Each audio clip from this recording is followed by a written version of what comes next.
Folks, if you're just joining us this afternoon, we are honored this afternoon to have as a guest Jody Williams. And she giggles. This is the type of character Jody is, by the way. Very inspirational. If you want to be inspired this afternoon, you will be indeed. Stick around. Jody Williams, of course, won the Nobel Peace Prize. Yeah, she's a heavy hitter, folks, in 1997 for her campaign to ban landmines. Jody, welcome to the show. Thank you for joining us. It's a pleasure to be here. Are you going to make music for me? Absolutely. I hear you're a musician. Composer. A composer. A composer. Composer. The only thing you can't do is cook. No, I can't sing either. That's why I do instrumental music. Trust me, you don't want to hear me sing. Uh-huh. Trust me on that one. I do trust you on that one. Thank you kindly. This show is syndicated across the university networks. Primarily, we're speaking to students right now. The idea of the show is to inspire them, to inspire the students today to get out there, take action. You started off virtually as a one-woman show. Kind of. And look what you've accomplished. Can you take us through that process so the students listening can say, now there's a template I can use? There's nothing magic about changing the world. I've been talking with colleagues in the last couple of days about how in today's world there's so much going on, so much overwhelming bad news, that I think people feel intimidated and disempowered. I think that people believe that if they can't make peace happen now, there's no use in trying. And I think that's an ill-conceived notion, although very understandable. And I think sometimes, I even think that it's purposely done by governments to disempower people, to make them really feel overwhelmed with chaos and that they can't do anything. Do you ever feel that frustration yourself, that you want it to happen so passionately, and yet the time frame takes so darn long? Maybe when I was younger, but not anymore. Change, even when you want it, is difficult, right? I'm an introspective person. I've been navel-gazing since I could navel-gaze. And when I've looked at different parts of my personality, my sister and I go at it with each other intellectually about it since we were kids. And if there's something I decide that I want to change, even that's difficult. You know, our habits, the way we do things, are quite ingrained, and it's hard. So trying to change an entire system, of course, is that much harder. But it doesn't mean it's not possible.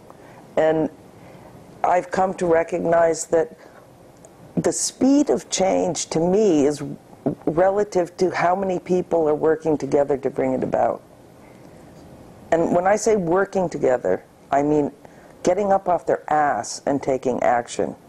Not just whining about, oh my God, global warming, or oh my God, you'd be nuked, or don't whine at me. I don't care about your whining.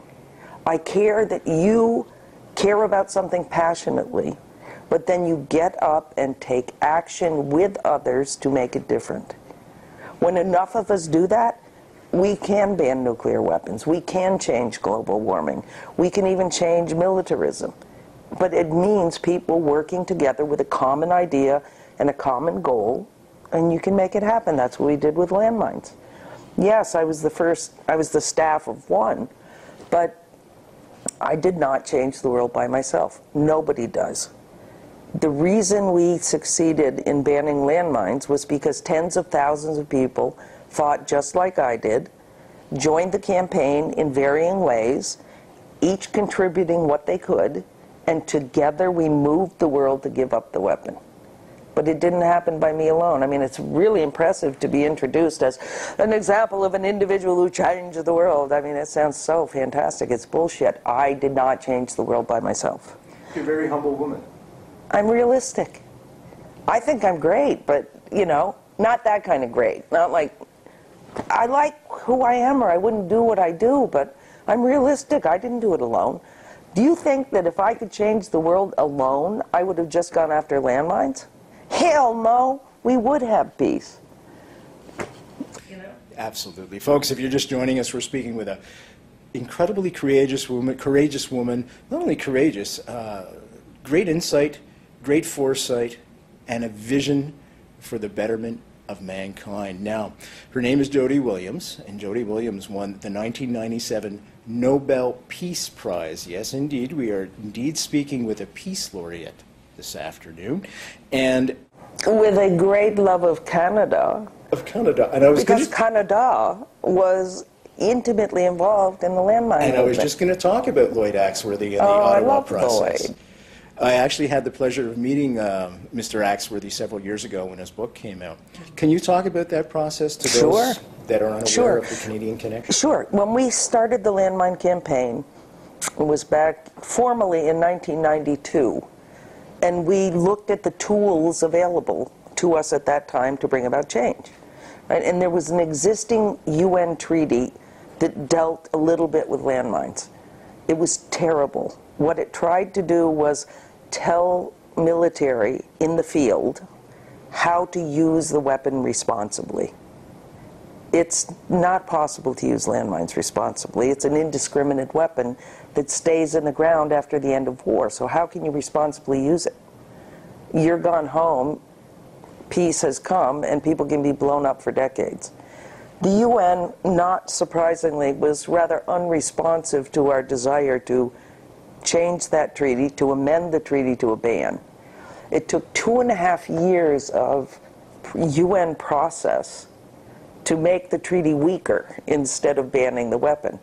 But in that time, the campaign had grown exponentially, and we had been able to put pressure on governments individually so that they had taken steps. For example, in March of 1995, Belgium was the first country to unilaterally ban landmines.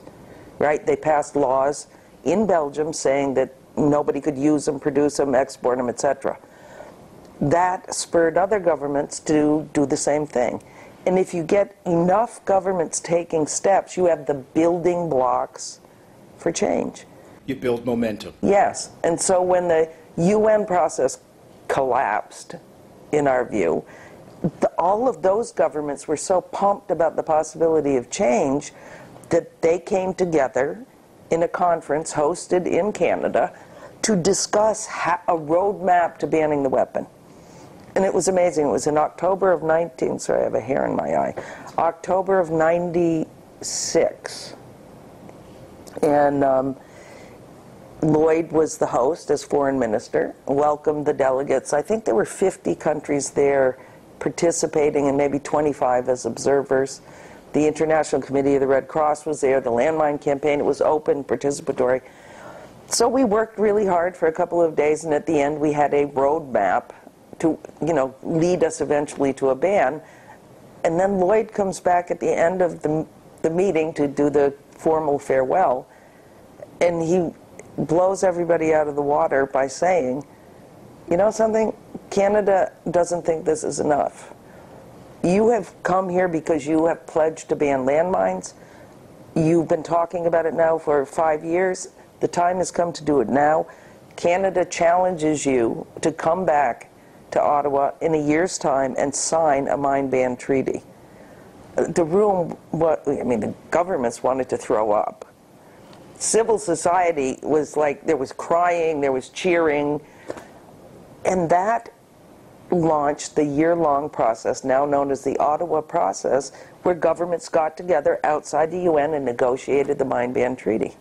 It was absolutely the most amazing thing I've ever been involved in my life. Truly was, and I think we can use those ideas and bring them forward to today in many, many areas. Yes. I only have 2 questions left for you because I know you have to run. First one is, what pisses you off? Laziness. It pisses me off to hear people whine about the world and then go, drink a beer as they watch the Canucks. Or is that still a team? Yeah, it still is, yeah. Is it still a team? I am not engaged in watching team sports. But, don't whine. Just don't waste your energy. Take the beer, sit in front of the TV, and shut up. It's okay. University students, I'm sure they've heard that word before. I apologize. I promised my mother, who just turned 80, that I would not use the F-bomb in public anymore. I've gotten way better, but occasionally I slip now, I get really agitated when people just bitch and they don't do anything about it. I want to see action. You know, people have no trouble spending hours watching television or going to the mall shopping. Give up a freaking hour and volunteer and change the world. It's not magic. It really is finding a group of people working on something you really care about, offering your time. That's all it takes. Yes. But whining is not going to change the world. Absolutely not. Folks, our guest today, Jody Williams, the 1997 Nobel Peace Laureate for banning mines. We just talked about the Canadian connection. Final question, as you know, this is primarily for students right across the country in Canada, but also around the world because it's on the internet. What would you say to them? I would say, if you are really committed to change, send me an email and we can talk about what you care about. I'm happy to talk with you about finding a group that you want to volunteer with. My email is Williams, which is my name, Williams at ICBL, easy to remember, International Campaign to Ban Landmines.org.